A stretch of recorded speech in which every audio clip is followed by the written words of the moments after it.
This channel is for educational purposes only. Please do your own due diligence before making any investment decisions. This is Joe Rabil with Invest Like a Pro. So what I wanted to do to start is just explain, I've gotten some questions about the course, the new course, and a few emails came through, and I just want to show briefly, what it entails and why I think it's important.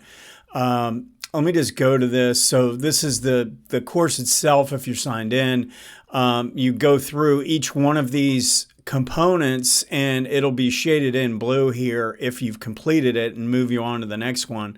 So as you come through, you can see the different sections with lessons, multiple lessons inside each one. Now, I know there's been a lot of YouTube videos that I've done that might overlap some of this information, but I have given a significant amount of detail in this, and the way I've ordered it is very important, plus all the homework I've provided. I think it'll take you to another level. Now, one thing I just want to make sure you guys understand, I've tried to make my book, I thought I made was pretty affordable. This course, I have been told by guys already that this is probably underpriced, and I want to do it underpriced. You got to keep in mind, I have spent significant amount of money over the years. I spent $2,500 for a single book. In fact, I did that on two separate occasions. Two different books I've paid over $2,500 for each. And I'm a big believer that you have to invest in your education. Okay, so you want to be able to accept the fact that, yeah, you're putting a little money down, but if for $100, if I can teach you one thing, if you can learn one thing for $100 that can save you $100 in a specific trade, or learn something where you can make significant hundreds of dollars over and over again, to me, it's worth it. So I just wanted to answer some questions and give people a glimpse of the information that's in here. And there's more information coming. In fact, I've already added some things to this, but and some guys had been requesting a few things, and I've been trying to add those as well. But I'm going to have other courses, one on swing trading for sure that's going to come. But I got to make sure people understand the foundations before I go into any of that. Okay, I want to show you how I would look at three different time frames a little bit differently than two. All right, most of the time when I'm looking at a trade, I've got a one time frame rallying into the 18, right? And that's this XLB. This is a sector chart bouncing off the 40 after a big run and rallying up to the 18, 40 to 18 bounce, one of my patterns. All right, it's forming higher lows here. But if you go to the next lower time frame, and you're thinking about this in terms of like a two time frame swing trade or two time frame pinch play, you have a pinch on this time frame. Well, for this to pinch, this is actually pinching the other way, right? This is pinching this way. So what I definitely would tell you is that you have to look at, sometimes you look at the middle time frame as different information. So in this case, I know that MACD is confirming this peak because we're making a higher high in price and we're making a higher high in MACD. There's no divergence there. There's no reverse divergence. So if I'm going to do a trade off of this pattern anytime soon, it's going to go counter to this trend, and therefore I have to use the 18 on this time frame as my target.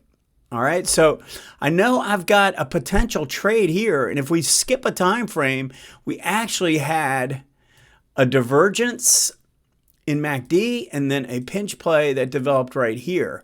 But if you look at it from a two time frame standpoint, you have to skip a time frame to get that trade. You see that? We have one time frame doing this, another time frame actually going the opposite way, and then this one actually providing the second pinch play. So how do you handle that? I mean, the thing is that as long as you keep your time frames and everything in order and you understand what your targets are, you're fine here.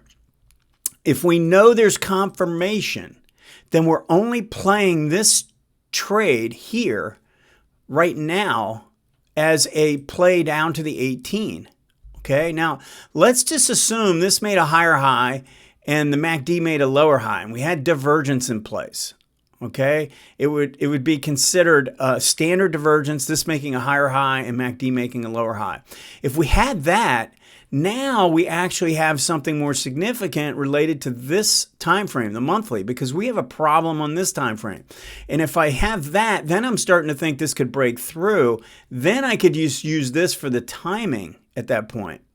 All right, and then the third thing I would say is, what you could do is, that you have a divergence, a pinch play developing here. You could wait for this to develop a pinch play on this time frame. It's going to take a while. You need time. But what I'm telling you right now is that if you look at the daily chart and you see this divergence, and then you see this one and you say, hey, this is the 2 time frame pinch play, it really is not, because you're skipping a time frame in this case that's actually going counter to your trend or to your trade time frames. This is telling you down, this is telling you down, but this is still up.